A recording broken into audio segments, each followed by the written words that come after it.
this is so much harder than I thought it would be. What's a bigger mindfuck when your child's being born and you can't do anything? A lot of people, they just isolate because you don't want to talk about it. And I found myself falling into that. It's so interesting how aware kids are. I didn't like myself in that moment. I was checked out. I want to show up and be wildly present. I don't know if people understand how far those little words of encouragement actually take you. Hey, it's Adam, and you're listening to The Adam Cobb Show. Weekly content devoted to all things fitness, finding your center, and fumbling through fatherhood. Thank you for taking the time to tune in. We hope this is a space that you come to, that you can feel connected. We're better together. Please subscribe and follow all of our social channels so you don't miss a thing. Let's listen to today's episode.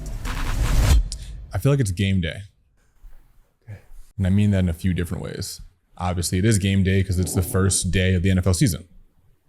But it's game day today in that there's a certain excitement that I'm feeling, right? I feel that like pre-game in the tunnel, like jitters. Right? I'm excited to get out there and then we throw the ball up and let's get this thing going. Excited for today. And is that why you're wearing the Chicago Bears jersey? That is exactly why. It's really it's a theme that I'm going for today. Okay. First off, like I said, it's the first day of the NFL season. It's a new season. It's a new era in Chicago, right? I'm excited for that. I've been a part of so many losing seasons for so long. I'm excited to actually be excited about football. And some people say you're going to the Super Bowl this year. Honestly, if that happens, I will be excited. But right now, I'm excited just to be excited. Yeah. But there's also show them the name on the back of that jersey. I'm gonna put this down real quick. Smith. Yes, I also did play in the NFL for a short bit of time. But there's also another new beginning that I want to talk about. And so without further ado, Adam, what's that new beginning in your world? Yeah. New beginnings. One new beginning is that I'm going to make sure that I don't look here like I did on the first episode for the whole time. I'm going to take a look at y'all. I'm going to take a look at you. And Gene, every now and then we'll look over here at you too. That's number one, new beginning. The second new beginning is that the Cowboys. Cowboys, what you gonna do? They came 6 weeks early. 6 weeks early. And let's just say it's been a roller coaster.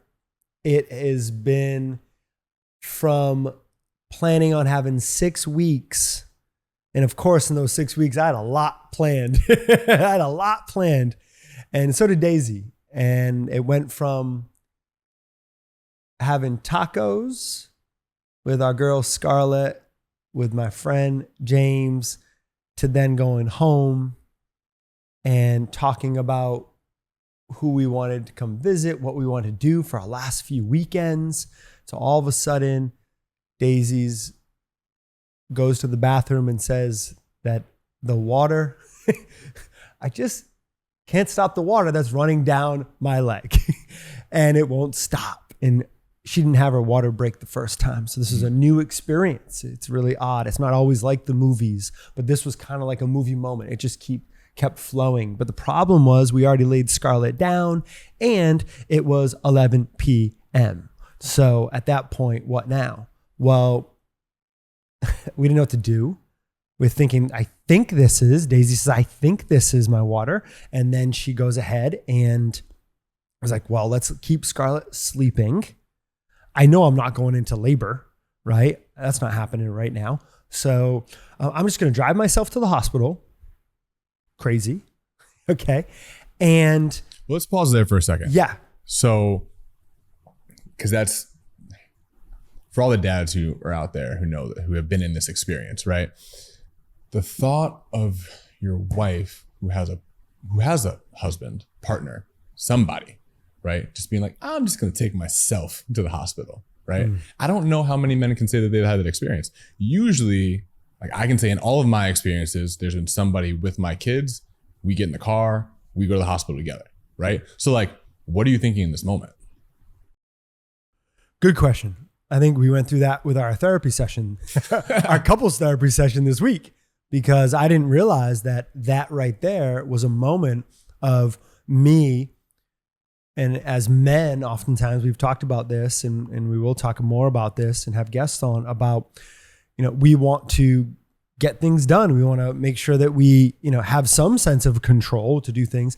And it was just, that was like the first tier of, hey, you have no control. You just have to stay home, take care of Scar or let her sleep and be basically on call. So it was the first moment that I can remember in this chapter, this new chapter of, oh, that's right. I just need, like, being here is supportive enough, but I can't even be here, so to speak. So it was really hard. So it was actually incredibly difficult, frustrating. I felt really helpless. So I had to basically stay home. I couldn't sleep. So I was just up until Daisy called from the emergency room, letting me know the status, which was basically like, I'm here. I'm sure I'm not going into labor anytime soon. Let's just keep your phone on, keep it loud. And we had emergency phone call set up with you. And I text you. I said, hey, it might be going down soon. And let's let Scarlett sleep. So Scarlett's sleeping. And then I go to bed sort of at 1:30, 2 o'clock in the morning. And at 4:30 a.m., I get a phone call. It's Daisy. And she says, I'm 4 centimeters dilated. Oh, nope. I'm actually 6 centimeters. Oh, honey, you have to get here now. And therefore, I hit up you at 4:30 in the morning. And I just FaceTimed you because I know that kind of creates, I FaceTimed you in that moment because I know that sometimes like a regular phone call isn't as loud as FaceTime. So that was my thinking there. I don't know if that makes sense, but I did. And you picked up in the dark. Amen. Thank you. Well, that moment's so funny because, well, two things I want to hit on before I get to that moment. You use the word helpless, right? And I feel that word is so interesting because it starts this whole new pattern, at least in the beginning phases. I'm basically feeling useless, right? Yeah. So it's like that first moment you're like, oh, there's not really much for me to do here, which I think is a mind fuck, right? Yeah. Because as men, as you said, we go into so many endeavors with the desire to really just kind of crush it, right? We want to be useful. We want to have a purpose, right? So what's a bigger mind fuck? We're going to just keep doing that today. Then when you're... Gene's like, beep, beep, beep. Yeah. This is going to be the most bleeped out episode that we've had yet. What's a bigger mind fuck than when your child's being born and you can't do anything and you're literally just told to sit on the bench, right? That's basically what kind of happened in that moment. You're like, hey, sit on the bench. I don't need you right now. I got this. And you just have to kind of eat it. And then you get to the hospital and it's very similar.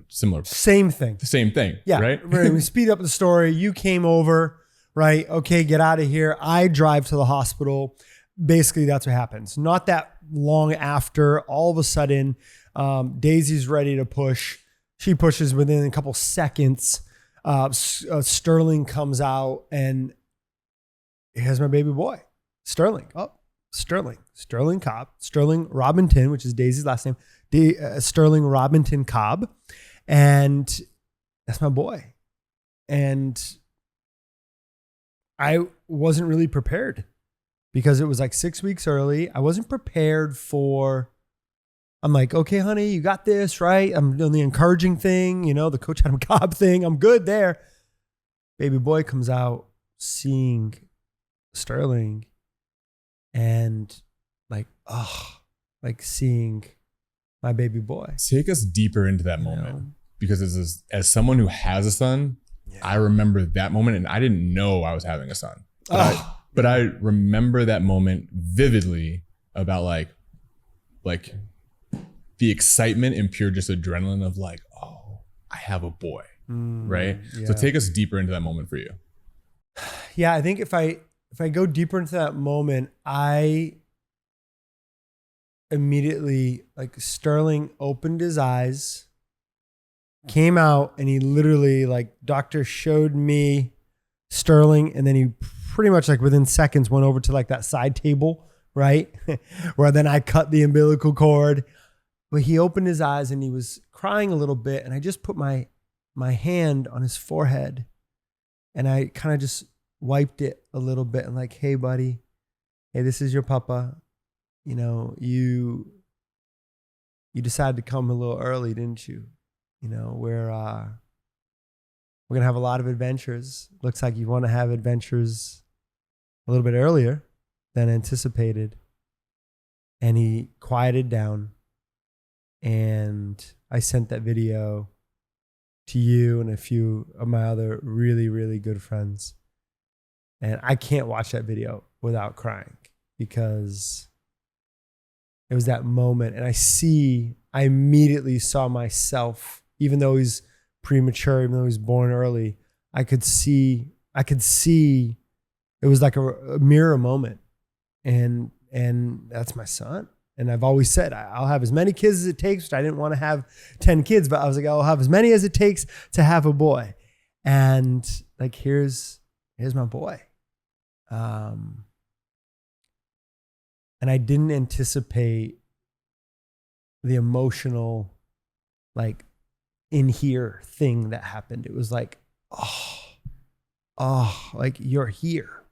Like, it was like, I've been waiting for you, and like, you're here now, you know? And I've thought about that moment.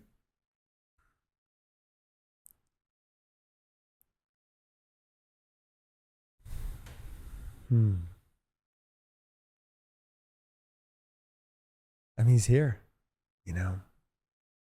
And I love you. I'm looking at him and I'm like, I love you. And I just felt immediate, just that, like, that connection. Mm-hmm. Like when you share with me, hey, you got to get yourself one of these, you know, about your son. And I'm like, I have one of these. Well, you have 2 of these. That's right. So I can only imagine, and I want to know, and everyone at home wants to know. Clearly you just got really worked up and emotional, right? Thinking about Sterling. Yeah. But now you have to, you're not done yet. Yeah. Yeah. It's, that was a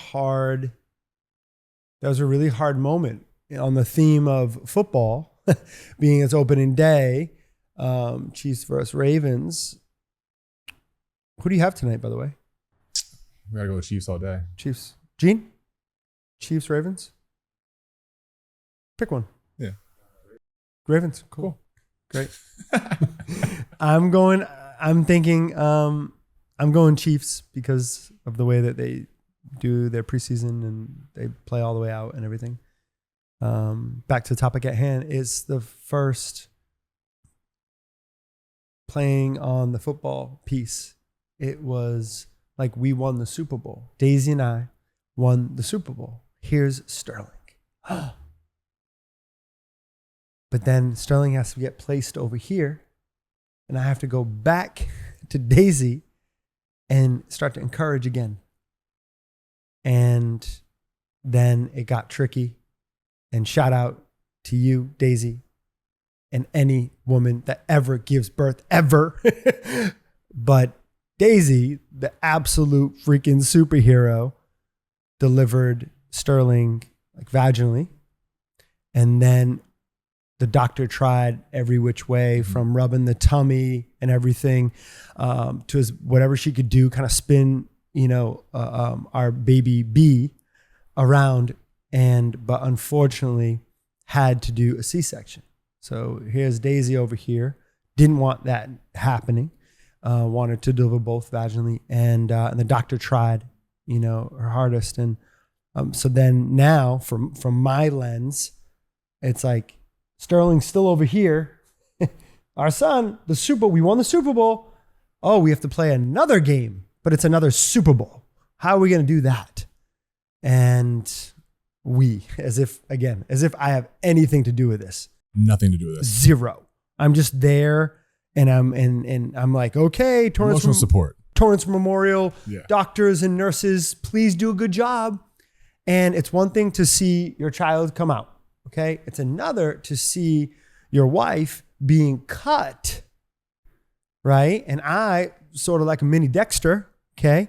I like that kind of stuff. I'm like peering over the little divider that they put up so Daisy can't really see it unless she chooses to look through that little window. But I'm like peering over that, and I'm watching the doctor, right? And the two doctors cut Daisy. They put up, obviously the drugs so she can't feel anything. She's just talking to the anesthesiologist and me, no big deal. We're just talking.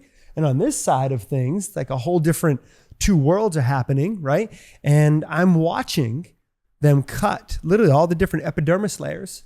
And then I'm watching them kind of pull like the top stomach this way, the bottom there, and what is happening? Mm-hmm. And talk about the helpless feeling, talking about I'm just watching and I'm just praying at that point. Like, okay, God, right? Like, please, can you allow this moment to go smooth, right? All of a sudden, the doctor pulls out baby B, which we didn't have a name. We had two names ready to go. And we thought when we see baby B, we'll know. And we did know. So baby B is Lionel Robinson Cobb, and or Lionel or Lion. And as Daisy says, that my little lion ripped his way out of me. But shout out again to Daisy for vaginally delivering and then C-section delivery. And I literally was in awe. And I felt even more connected to Daisy in that moment, because it's like, I can't believe what you can do. And she was almost like silly, almost with like laughing gas, almost like cracking jokes and stuff. But then to see Lionel come out, but to see the open wound, to see Daisy right there, not really knowing because you can't feel that happening. And then Sterling's over there, right? It was hard. And I didn't like have that emotional cry. Sorry, Lionel. I didn't have that emotional cry when Lionel came out because it was just so many other things happening, and that felt hard too, because I wanted to give each kind of that moment, and it felt hard to do that because there were so many other things happening all at once. I could also imagine, just using the sports analogy, that seems to be a theme of today.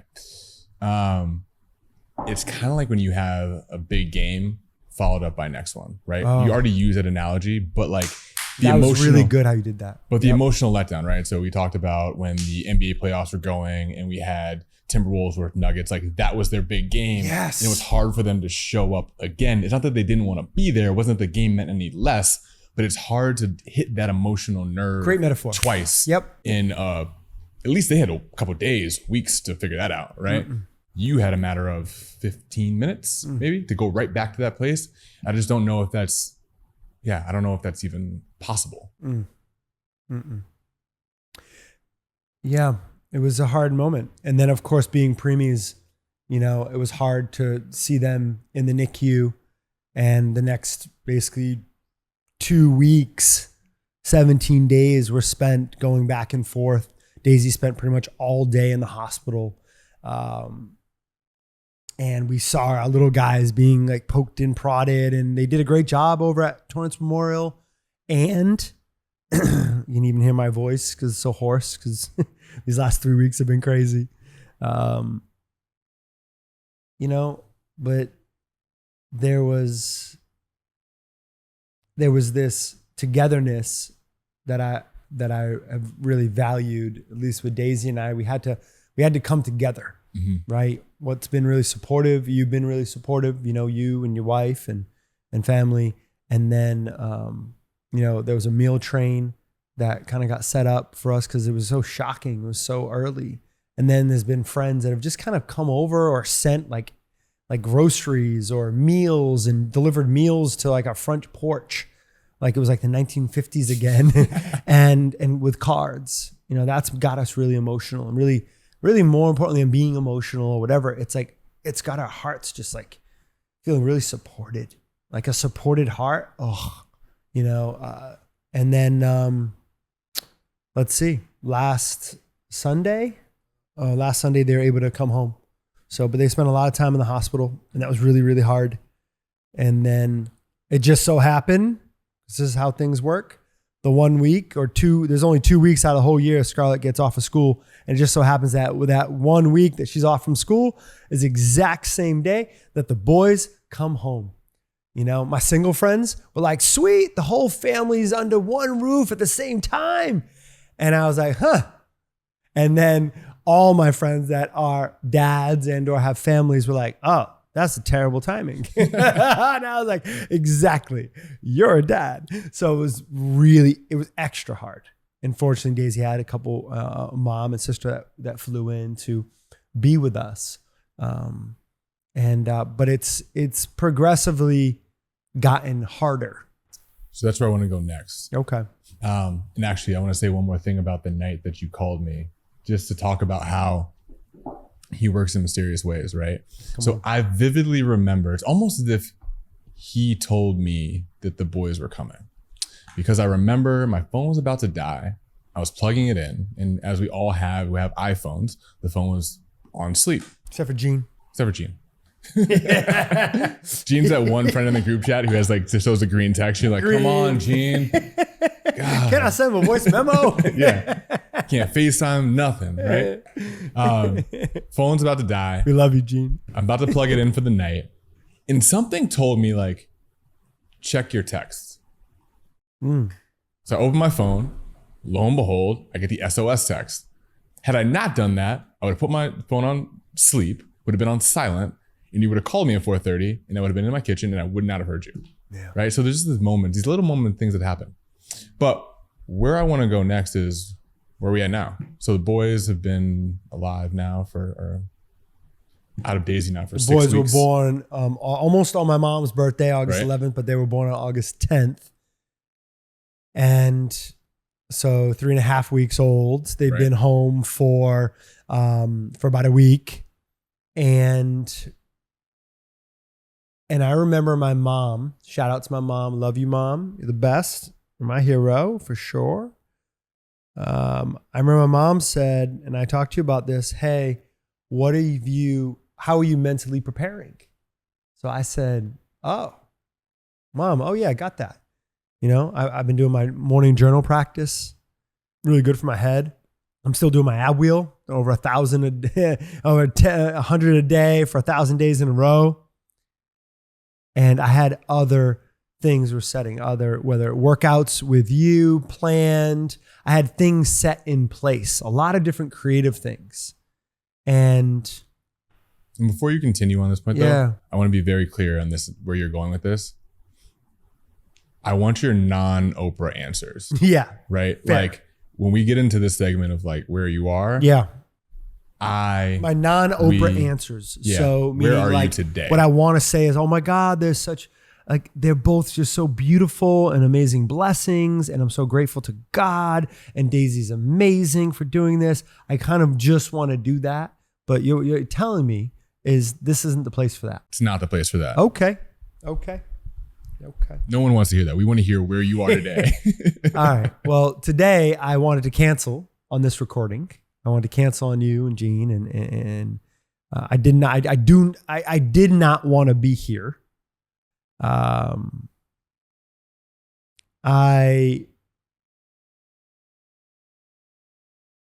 almost regressed me back to when I was an only child. So for me, it regressed me back to when I used to get cold sores as a kid, and I used to just want to like get a little cold sore on my lip, and then I used to want to like be a recluse. I wanted to just disappear for like 3 or 4 days. Because I was an only child, I could kind of do that. Right. I could kind of tuck away and then come out really strong and invincible. And what's been really hard is that I'm trying to still, I'm still trying to keep things, afloat in my business. And most importantly, wanting to make sure that Daisy feels a sense of feeling supported and loved. And we're doing this together as a team. But to manage everything right now, it got me to, I think I've been doing decent, but I started to, like, fitness has taken, the fitness part of this show has taken a back seat, and I've worked out much less in the last 3 weeks than I have in a long time. My finding my center. Hey, Adam, just go to the water, put my toes in the ocean and come back. It's like 15-minute walk. I haven't been making the time for that. Journaling on my porch are the ways I know I find my center. Making time with God in the morning and going for a little walk. Right? These are intentional moments I take. They help me regulate. And we had a great system in place when it was just Scarlett, but it's not just Scarlett. And last night, I can only imagine how hard it is for Scarlett. And I sat with Scarlett, and I said, it was 2.5.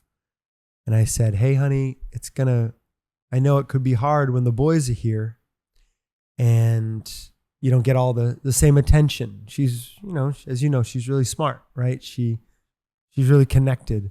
And I said, hey, if you're ever feeling like lonely or you're not feeling loved on, just come over here and pull Papa's shorts and say, Papa, I want to play. Or like, I miss you or something. And so we tried to set these little things in place. But what's happening is right now, at least, Scar's confused, right? Scar's regressing into being a baby, basically, wants the attention that the babies are getting. Days having a C-section isn't able to like hold Scar, which was kind of the primary way that we would regulate Scarlett. Just pick her up and she's fine. But Mama would pick her up. Now Mama can't pick her up. So there's a new level that she needs to learn on, like, there's more no's than she's ever heard. Mm-hmm. There's go to your room right now. We brought the boys home for the first time. Scarlett, like, thought maybe she would play with them right away. Like they'd be your kids. Right. Like, oh, it's a 2-year-old coming home, not a baby coming home. Or that they would be like baby dolls and that she could just do whatever she wanted with them. So the fact that she can't touch them when they're feeding, that's hard, right? And that creates this dynamic at the house that is really difficult. And I had other things set in place. I have like multiple friends, including you, that are a dad of like 3 or 2 kids that I value and respect who they are. So I know, like, I'm going to go to them when times get hard. Well, when times get really hard, like, a lot of people, they just isolate because you don't want to talk about it. Right. And I found myself falling into that. And I have so many of these systems set up in place. And still, last night, I was so mad. And Scarlett just didn't want me to do her bedtime, And you want to talk about fumbling? Like, I was fumbling, I fumbled so bad that I sort of regressed into being like a baby as well. Mm-hmm. And I think that's the part that really got me, and that I feel a sense of, I don't know if it's shame. That might be just like a buzzword these days, but I knew I regretted like holding my face in a certain posture, like checked out, mm-hmm. right? Like I always want to be checked in. I want to be in the game. I want to be checked in, even if I don't have to hold a nice smile all the time. I've learned that, in this life. But what happened last night was me really going inwards, going to like a sunken place, right? Like that movie, right? Like dropped in. And I felt it. And Scarlett just cried a lot. She didn't want me to do bedtime. Okay, cool. No worries. Mom do bedtime. But it was so intense. And the crying and the screaming and that part of being a dad that's like, okay, I got this. Don't worry, honey. I want to make sure I give space to you. I couldn't do that. So another feeling of just feeling helpless, right? And then not wanting to complain about it. But I went to this place that was, I would call it just blah. And I don't like it because I love life and all those things. But if I'm not doing the Oprah answer, I love Oprah too, right? Shout out Oprah. But I struggled, and I like, rather than going to bed at like 10 p.m., I went for a walk, and I walked around like Hermosa Beach, and I walked for a couple hours because I was just so consumed with like, I'm not doing this moment well. You know, this is so much harder than I thought it would be. And then the other part's like, suck it up, Adam. Like, I've been training for this. I know it's a blessing, blah, blah, blah. But the real part was like, how long is this going to go on? Right? All my freedom is gone. Everything I've been fighting for like creating and wedging out time and space and like time to like, on Tuesday morning, I'm going to do this. And on Friday morning, I do this. Right. And it's like no schedule right now. And I know it won't last forever, but last night it felt like it would. And it felt like I'm never, I live 2 blocks from the beach. I'm never going to even get to the beach again. You know, I had a business meeting with a dear friend that I had to meet with, and he had time at like 8:15. So my plan was I'm going to put Scarlett down to bed, and then I'm going to meet with him at 8:15 p.m. Well, because of like the tantrum that she took, and then basically the tantrum I took, let's be real. I didn't put Scarlett down because Daisy had to do that, but then I had to take care of one of our sons, but I wasn't really present because I was just in my head about, I had 2 things to do, and I didn't do any of them. I have to cancel on my friend, the 8:15 meeting I have to cancel on because now I have to feed my son and I can't do both. And Scarlett's, I hear her crying still.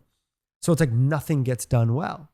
And in that moment, it feels like this, it's like the whole like FML, it's like this is my life right now. And it's like, this is my, and I say that. And I want to give the Oprah answer here, right? But I'm not going to. Like in that moment, I am going like, I can't believe this is my life. Grateful, all those things. And I can't believe this is my life. I'm going to go for a walk. How did I get into this?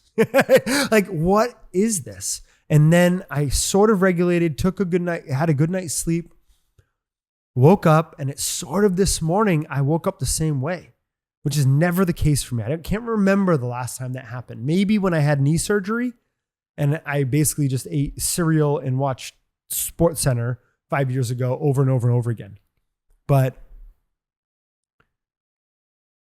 I think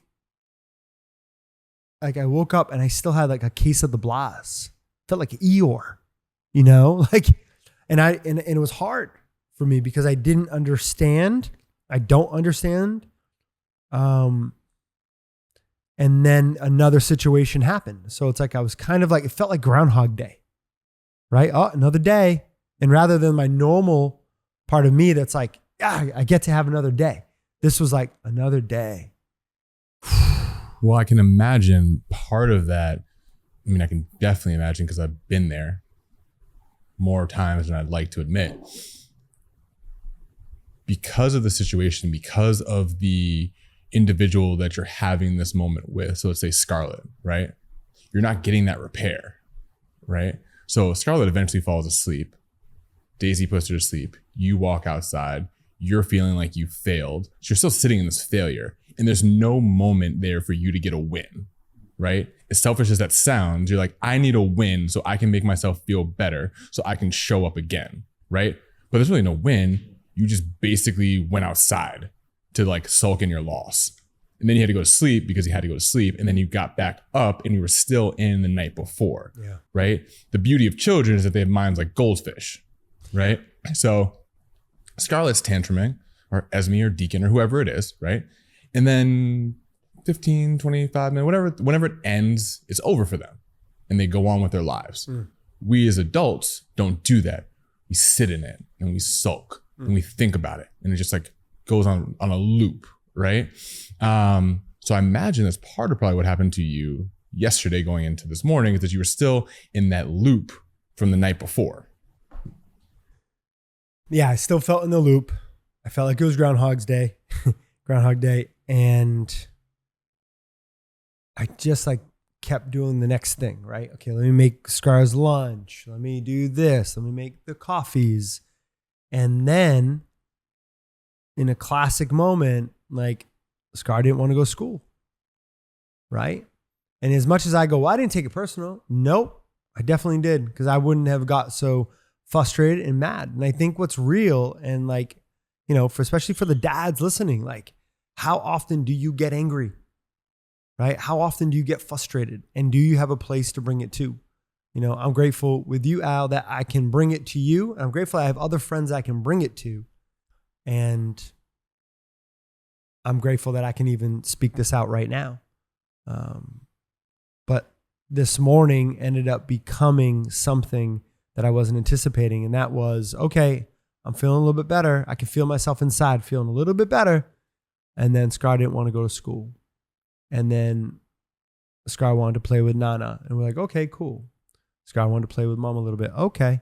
But then it got to a point where it started getting late. And you know, you've been there before, right? We've all been there before. As dads, we've all been there before. Okay, now my patience tank is gone. I don't have any more. My cup is not full. It's time to go. Hey, 5 minutes. Okay, oh, another 5 minutes. Okay, oh, another 30 minutes.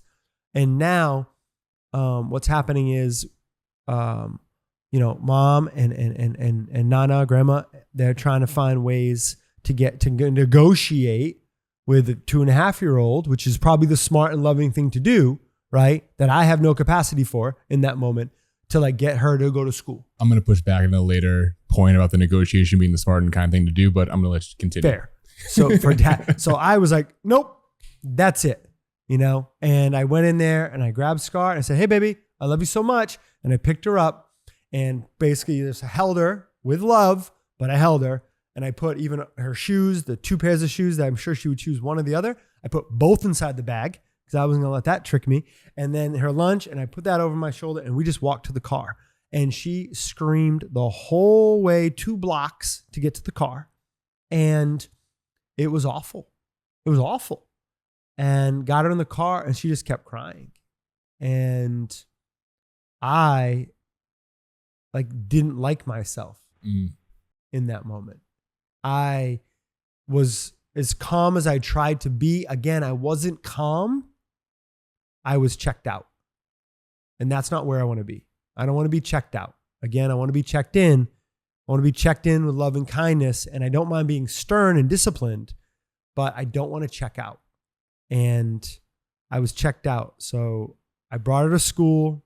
It was hard. Went to go clean my car, charge my car. Got home. I was still in like a blah state. I apologized to Daisy. Sorries go a long way. Okay. Sorries go a long way, even like with myself. But the one thing I didn't share just now, and I need to share, is that because you shared this with me before and you did this with Esme and you told me to do it. So I repeated this. When we stopped the car, when we got to school, I said to Scarlett, hey, honey, you know, I love you so much. You know, Papa is, I'm being reactive in this moment. I don't want to be that way. I hope you know I love you. I didn't need to do blah, blah, blah. And I love you. And she responded. So I sort of had a repair conversation with a 2.5-year-old. And she went simply with her arms up in the air. And she went, hug, Papa? And I was like, yeah. And I unbuckled her seatbelt and I gave her a hug. And it was like, oh, yes. How good are those surprise repairs? So you kind of took me where the question I was going to ask you, but how good, because that effectively was your win, right? The question I was going to ask you was, when did you eventually get the win to get to the next step to the day? I can feel the win, but I can feel the love, right? I can feel it right now. I can feel that love from that hug and the release, and I could feel her take it in. I could feel her being like, oh, like almost like Papa needs a hug, probably some later trauma there. But like she wanted that hug. I wanted that hug. That was a win for sure. And it's so interesting how aware kids are, right? Like their perception and their ability to observe how we are. The amount of times where like I've been in a funk and Esme will look at me like, this happened to me the other night. I'm in a funk. I'm at dinner and I'm kind of just being, as we've described it, a moody bitch, right? Yeah. Moody, bitch. It's a real theme on this show. Sometimes we get in bad spots and sometimes we're moody bitches. It happens. This is one of those dinners. Yeah. And she looks at me and she's like, Dad, are you happy? I was like, oh, fuck. Right? And I'm like, Daddy's having a rough day, right? I had to just own it. I had to own it. Like there's nothing else for me to do. I'm just like, you can see right through it. And the thing is, they don't have a filter because they don't understand what a filter is. So they just ask you the questions, right? But the thing I wanted to ask you, because you mentioned this in two ways that I thought was really interesting. I think every parent, father, mother, whoever out there can relate, is you mentioned taking it personal and not liking yourself. And I think we all think that we are above it all because we're dealing with children, right? And we have this superior emotional maturity, right? But we don't, right? We're all petty patties at the end of the day. And it shows up sometimes and you're like, I don't take it personal, but you do, right? Like when your kid doesn't want you, that rejection hurts just as much. Well, that's what's been happening, right? So like, I didn't share that part, but like what's been happening is like it's like the handout and like the get away, no, Papa, like, don't talk to me. And I'm like, don't talk to me like that. You know, like, what? Don't do that. Like, and then I'm like, oh, you want me to leave? Well, then I'm going to stay even more so, you know, and my stubbornness kicks in and I know it's ridiculous, but in that moment, it's really hard to feel that rejection in such a way.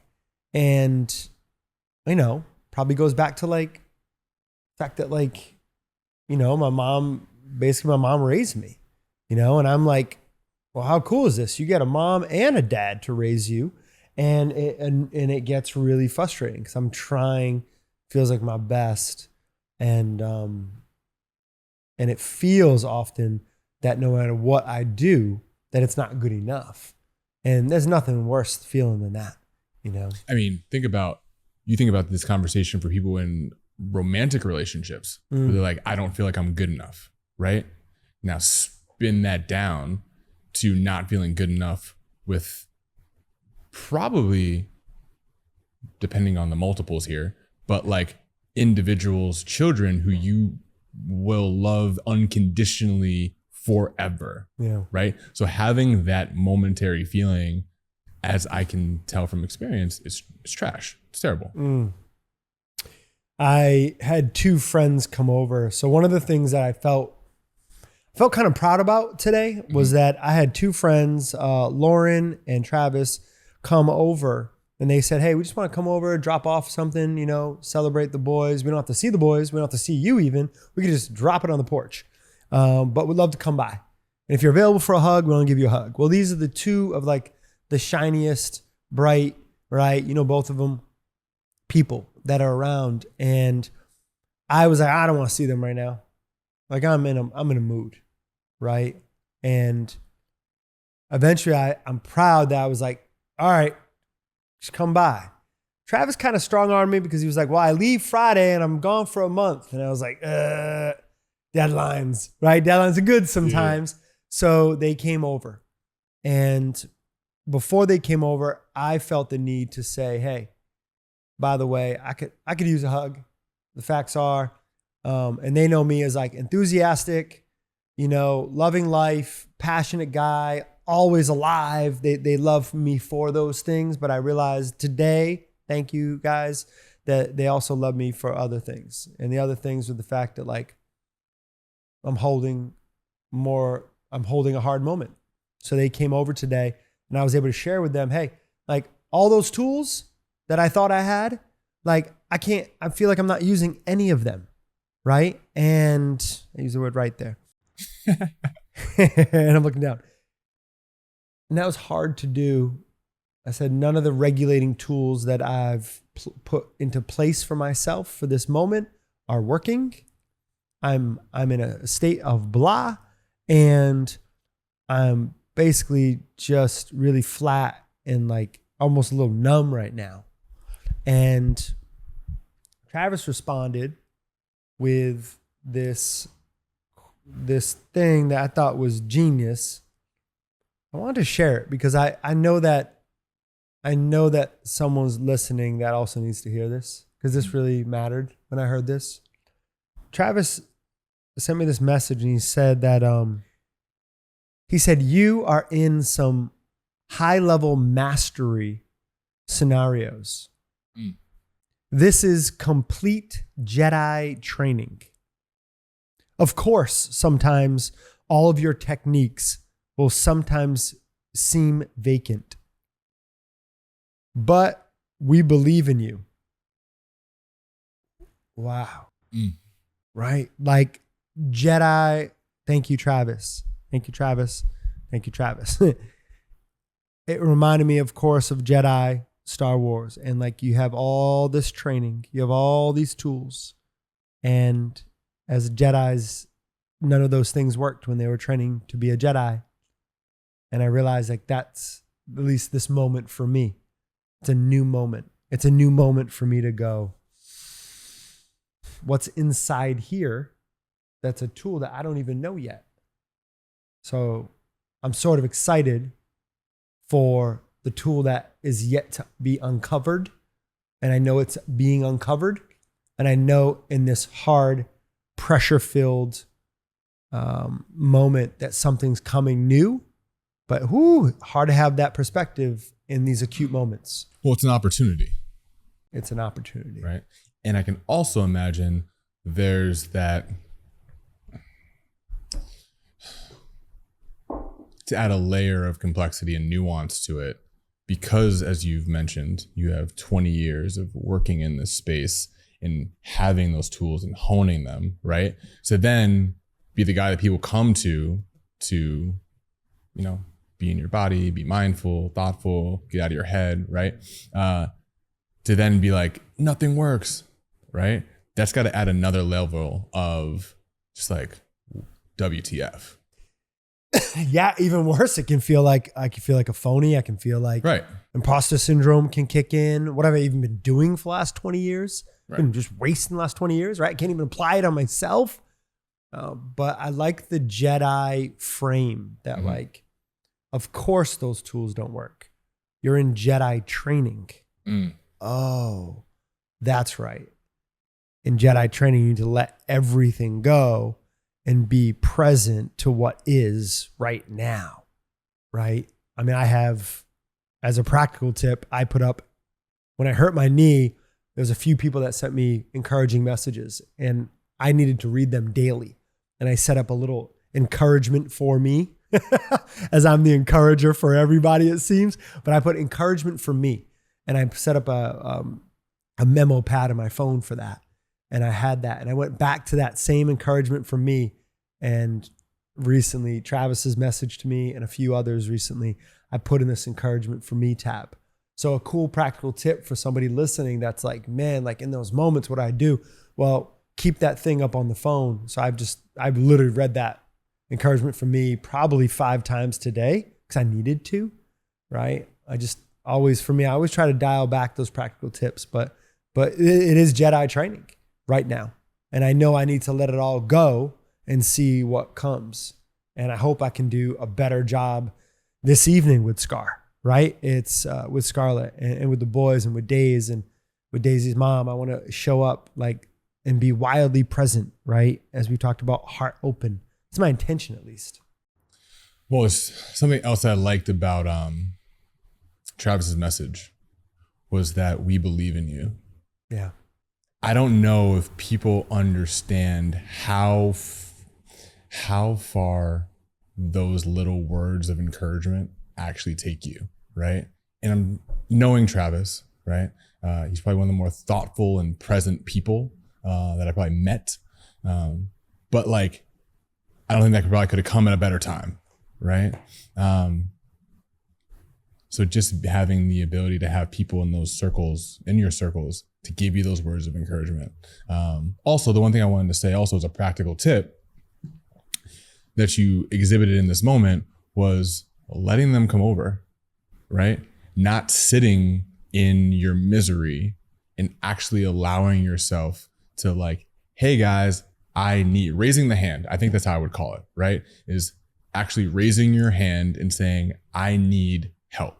I need a hug. I need something, right? Because as we talked about at the beginning of the show, the initial thought for most people is just to go inward, right? Yeah. So I think if you had to take some practical tips out of this episode, right? It's to the extent that it's possible, right? Raise your hand, right? And that's hard. And I can say for somebody who does not like to raise their hand, for somebody who Let's practice right now. Practice right now?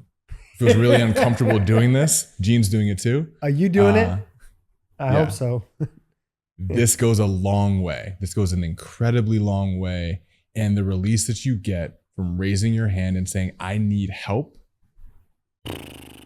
can make the difference in so many ways. That's really good. That's really good, Al. Oh, man. We're going to close this out here. Yeah. That was beautiful. Travis said a second thing that was really powerful that I didn't share with you yet that I wanted to. And we'll have Travis on this one day and it'll be fun. But until then, we're just going to quote him all day long. He said, after I shared with him how hard last night and this morning was, he said, you're setting a standard. You launching this show is setting a standard for how you want to be as a dad. By having this show, it's also serving as your accountability. Whoa. And it really rocked me because the way I took that was simply, there's a standard that you want to live into, right? Cool. You get that you fumble. And are you going to accept it? It's going to happen, right? But get back. I just want to get back in the game, right? What I did last night and this morning is I dropped the football and I sulked about it and I did not go back in the game. I just basically walked off the field. I did what's his name did from the Pittsburgh Steelers that became a Patriot that decided to take his jersey off. Antonio Brown. I did Antonio Brown this last night and this morning. That's what I did. Okay. And well, listen, it's fumbling. We're using the word fumble. It's clearly we're both football fans. We need to have a lot of we'll do some of this sports talk. I like this. I like the way this is going. But I love that piece of creating a standard and it's not a standard to not fail. It's actually a standard of how are we going to show up? And this show serves here as, at least for us, at least for me right now in this moment, as a way to process. And like we talked about, let's do this now. Let's launch this now before the boys are born so that we can document these moments, and we're right now doing that. Right now we're documenting this moment. Like I said, I there's a big part of me is so tired that I don't want to be here. And that's why we're here. And you're, being able to anchor this today in a deeper way because I am tired, because it is a hard moment. And a lot of dads, when we sent recently we just sent that teaser in the first episode out here, and I had many dads reach out to me going we need this, we need this. Things like such an underserved segment of our society, we're such that, right? Dads have massive expectations, more than ever, right? Dads are underserved and don't have a voice. How about that? These are real messages that I got from people just releasing a teaser in the first episode. But you bring up a point, and it's not just the processing piece is important, right? And we talk about this often. We could fill this, let's say we had decided to do this in January, right? Everyone's bright-eyed, bushy-tailed, or we do something in the dojo and we show off rah, rah, rah, how strong we are, blah, blah, blah, right? Whatever, cool. it's also showing, it's not just the processing, but it's also showing the baby steps. It's taking a step forward. So what we're doing by showing up and what you're doing by showing up in this moment is taking another step forward, right? And so I think it's more powerful to see it when you're tired, when we don't want to be here, when we're admitting we don't want to be here, and we don't want to do the show, but we're here. Yeah. Right. And here's all the things, right? And that's why I was very keen with you about saying, I don't want any Oprah answers. I want you to be very explicit in how bad of a mood you are in. Right. Because I think showing and exhibiting like, hey, yeah, here's where we are. We're taking little steps. And that's all you have to do. Right. I haven't smiled a lot today. You know, that's a real thing. I haven't smiled a lot. Like I smile all the time. You know that? Yeah. And I haven't wanted to. You know, and at least what you just said reminds me of like in the past, 3 years ago, 5 years ago, I would have never launched this show until January so that I could have been, hey, that was a hard season for me because I didn't want to admit it in the moment, right? So rather than being like, this is a hard season for me. How about you? Right? This is a hard season for me for sure. Yeah. We got to just help. I think where I'm trying to go with all this is to find those little wins, right? I think there's, as men, as parents, there's always this desire to find the big home run. But in seasons like this, it's just find your little win. So your little win today is showing up here, right? Yeah. And maybe that repair. Maybe that repair. 2 little wins. 2 little baby wins. Yeah. But that gets you to tomorrow, right? Fight another day. And your win today is Chicago Bears have hope. It's beginning of the season. What's your little win, Gene? Being here too? Appreciate you. Well, hopefully your win is being here. You want to say something? Well, I can say your win is you're also tired, right? Yeah. You had some own frustrations in your world that you overcame to get here, right? Yep. And so, you know, it's about living it. Man, we are grateful for you, for watching, for listening, for taking this time. We know that you could be doing a whole bunch of things, but you're sitting here or commuting or working out, whatever it is, listening or watching us, and we're grateful for that. And we look forward to hearing from you.